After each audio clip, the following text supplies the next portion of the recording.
श्री स्वामी समर्थ, जय जय स्वामी समर्थ. नमस्कार, मी प्रियंका, तुमची मैत्री इनोव्हेटिव्ह रेसिपीमध्ये आपले सर्वांचे खूप खूप स्वागत आहे.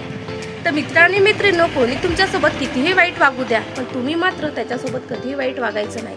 किंवा कोणी तुमच्यासोबत भांडलं किंवा तुम्हाला अपशब्द बोलले किंवा घाणेरडे शब्द तुमच्याबद्दल त्यांनी काढले असेल किंवा तुम्हाला बोलत असेल, तर तुम्ही त्याच्यासोबत असं वागायचं नाही. तुमचा स्वभाव आहे तो स्वभाव बदलायचा नाही. तो तुमच्यासोबत भांडतो म्हणून तुम्ही त्याच्यासोबत भांडायचं, हे कधीही चुकीचं आहे. कारण त्याच्यातनं तुमच्यात कोणताही फरक राहणार नाही. तो तसा आहे म्हणून तुम्ही तसं बघू नका. किंवा तो मला बोलला किंवा त्याने मला श्राप दिला तर मी त्याला श्राप देणार किंवा त्याचा मी बदला घेणार, तर असे विचार तुमच्या मनामध्ये तुम्ही आणू नका.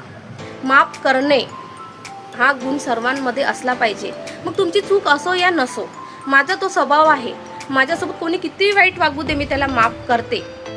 मग तो माझ्यापेक्षा मोठा असो किंवा छोटा असो, विसरून जातो.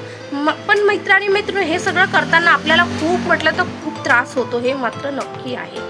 पण एक गोष्ट लक्षात ठेवा, तुम्ही जर असं वागले ना, सगळ्यांना माफ केलं ना, तर स्वामी समर्थ तुमच्यासोबत कधीही वाईट करणार नाही. तुमच्यासोबत कधीही जे तुमचं वाकडं करणार ना, त्यांचं स्वामी हे नक्की वाकडं करणार आणि तुमच्यासोबत कधीही वाईट होऊ देणार नाही. वेळ लागेल, वेळ मात्र नक्की लागेल. तुम्हाला स्ट्रगल करावं लागेल, खूप त्रासातून जावं लागेल, पण तुमचं हे छान नक्की होईल. तर मित्रांनी मैत्रिणी, जे आपले श्री स्वामी समर्थ आहे ना, ते वरून सगळं पाहत असतात. ते कधी तुमच्यासोबत वाईट होऊ देणार नाही. फक्त तुम्ही काय करा, स्वामीवर तुम्ही विश्वास ठेवा. तुमचं कधीही वाईट होणार नाही. आणि तो तुमचा स्वभाव आहे ना, सगळ्यांना माफ करायचा किंवा तुमच्यातला जो चांगुलपणा आहे ना, चांगलेपणा हा कधीही सोडू नका.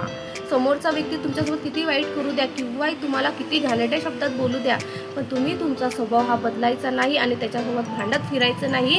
आणि स्वतःचं जे हेल्थ आहे, तुमचं मानसिक संतुलन हे तुम्ही बिघडू द्यायचं नाही. तर ही गोष्ट नक्की तुम्ही लक्षात ठेवा.